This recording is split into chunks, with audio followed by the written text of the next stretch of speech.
One of the most dangerous assumptions a law firm can make is, if we get hit with wire fraud, our insurance will cover it. And the answer is, maybe, but maybe not, which is the problem. Law firms are attractive targets for wire fraud because they routinely handle money, trust accounts, real estate transactions, settlements, retainers, and sensitive client communications. Cyber criminals know that. They also know that lawyers and staff are busy, deadlines are tight, and a legitimate-looking email can slip through very easily. Imagine this. Someone gains access to an email account or spoofs an email address that looks real.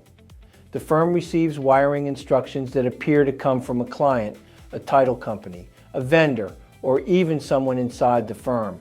The email looks legitimate, the tone sounds right, the matter name may even be correct, the money gets wired, and only afterward does someone realize the instructions were fraudulent. At that point, the first question is obvious. Can the money be recovered? But the second question is just as important. Which insurance policy, if any, is going to respond? A lot of attorneys assume that their cyber policy will automatically cover that loss.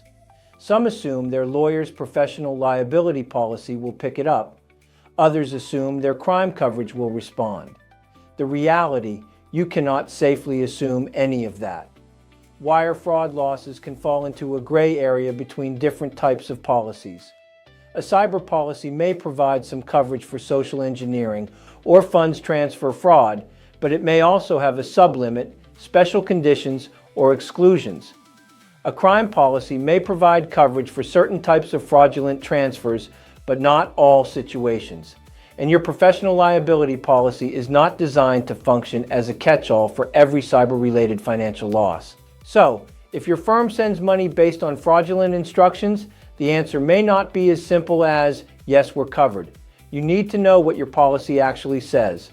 Does your cyber policy include coverage for social engineering fraud? Does it cover fraudulent instructions? Is there a separate sublimit for that coverage? Is there an add-on for wire fraud available? Does the policy require certain verification procedures before coverage applies? If someone in the firm bypassed those procedures, is coverage still available?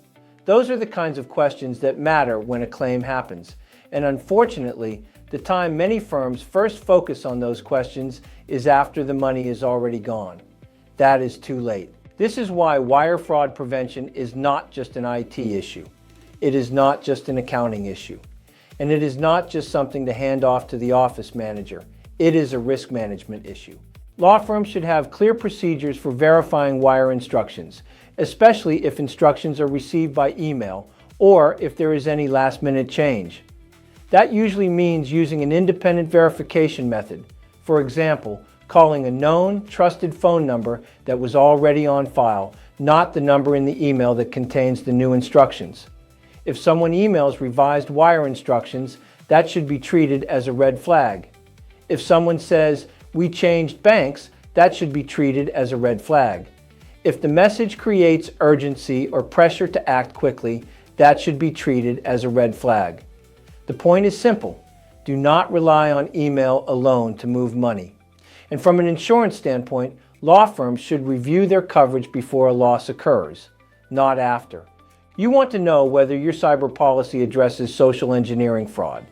You want to understand whether you have crime coverage that may apply. You want to know if there are sublimits, exclusions, or conditions that could affect the claim. And you want to make sure your internal procedures line up with what the policy expects. Because a firm can suffer a very real financial loss and still find out that the coverage it thought it had is either limited or unavailable. That is a very unpleasant way to learn how your insurance works. The takeaway here is straightforward. If your law firm handles money, trust accounts, settlements, or wire transfers, do not assume that wire fraud is automatically covered just because you have a cyber policy. Review the coverage, understand the limits and conditions, and make sure your procedures are strong enough to reduce the chance of the loss happening in the first place. Because when it comes to wire fraud, the question is not only whether your firm can prevent it, the question is whether your insurance will actually respond if prevention fails. Have any questions about your coverage? Give me a call and we can review it. Thanks for listening, and remember, I'm Don I, your insurance guy.